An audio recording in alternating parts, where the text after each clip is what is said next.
Assalamualaikum dan salam sejahtera. Saya Muhammad Afiq bin Herman. Dan saya Nur Izzatul Maisarah. Pada hari ini kami akan membincangkan topik yang begitu hangat, iaitu kebergantungan generasi alfa terhadap teknologi digital, implikasi terhadap landscape, sosio-ekonomi dan pembangunan masa depan Malaysia.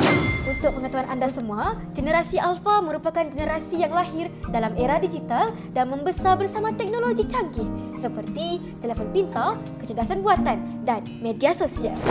Benar, teknologi ini telah menjadi sebahagian daripada kehidupan seharian mereka.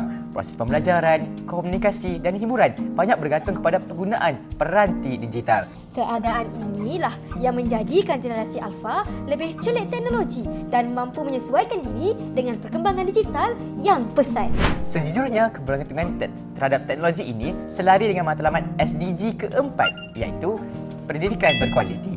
Pembelajaran mereka dipacu oleh kaedah micro-learning yang dinamik. Namun, kebergantungan yang berlebihan terhadap teknologi turut membawa kepada beberapa cabaran.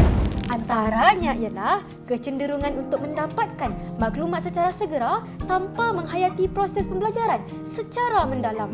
Hal ini boleh menjejaskan kemahiran berfikir kritis dan penyelesaian masalah. Izzatul, bukan itu sahaja. Selain itu, penggunaan teknologi tanpa kawalan juga boleh mengurangkan interaksi sosial secara bersemuka serta memberi kesan kepada pembangunan sasiah dan nilai murni dalam kalangan generasi muda. Ini berkait rapat dengan SDG ketiga, iaitu kesihatan dan kesejahteraan. Oleh itu, kerajaan amat menitik beratkan impak psikologi digital sehingga kerajaan merangka ONSA, iaitu Akta Keselamatan dalam Talian. Dari sudut sosio-ekonomi pula, teknologi digital membuka peluang yang luas dalam bidang inovasi, automasi dan ekonomi digital. Izzatul, namun begitu, cabaran seperti jurang pendidikan perlu diberi perhatian agar semua golongan masyarakat mendapat akses yang sama kepada teknologi dan pendidikan berkualiti. Kesimpulannya, teknologi digital merupakan satu keperluan dalam kehidupan generasi alfa dan mampu memberikan pelbagai manfaat kepada pembangunan negara. Namun, penggunaannya perlu diseimbangkan dengan nilai, etika dan pemikiran kritis agar perkembangan teknologi dapat dimanfaatkan secara optimum.